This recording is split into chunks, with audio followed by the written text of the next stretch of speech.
In today's Family First, let's talk password security because the federal guidelines for them have changed.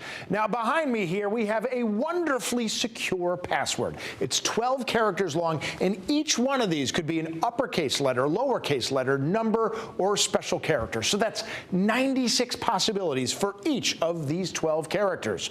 No hacker or computer is guessing this easily. The problem is, no one is remembering this password easily either. That's why new guidelines from the federal government are to make your passwords longer but simpler. They're saying the minimum password length should be between 8 and 15 characters. Dr. Fred Scholl is the director of the cybersecurity program at Quinnipiac. He agrees with one of the new guidelines from the National Institute of Standards and Technology that length is the most important password feature. Every time you add another character, you kind of double the time required to break the password. If you're setting up a password for some service, you should be, I think, in the 12 to 15 character minimum range. Or even longer, as the NIST guidelines are to allow passwords that are up to 64 characters. So how do you make it longer but also easier to remember?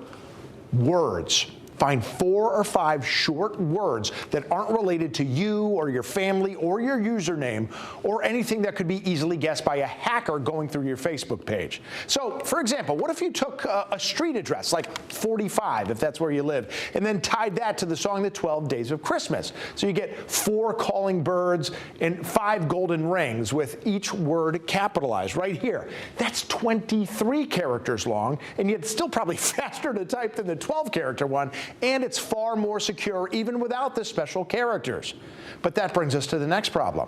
Just how many of these passwords are you going to have to make for all of your accounts? Once you get beyond a few passwords, you can't remember them all, no matter what kind you're using. You can't come up with that many nursery rhymes. So Dr. Scholl recommends using a password manager to create and store most of your passwords, but then use these guidelines to create one strong master password for the password manager. They have to allow these autofill services that come through the use of password managers. So when you go to a site, if you have the password manager built into your browser and you have autofill enabled, it will log in for you. So they're saying sites now have to allow that. I'm Tim Lammers, Fox 61, Connecticut's news station.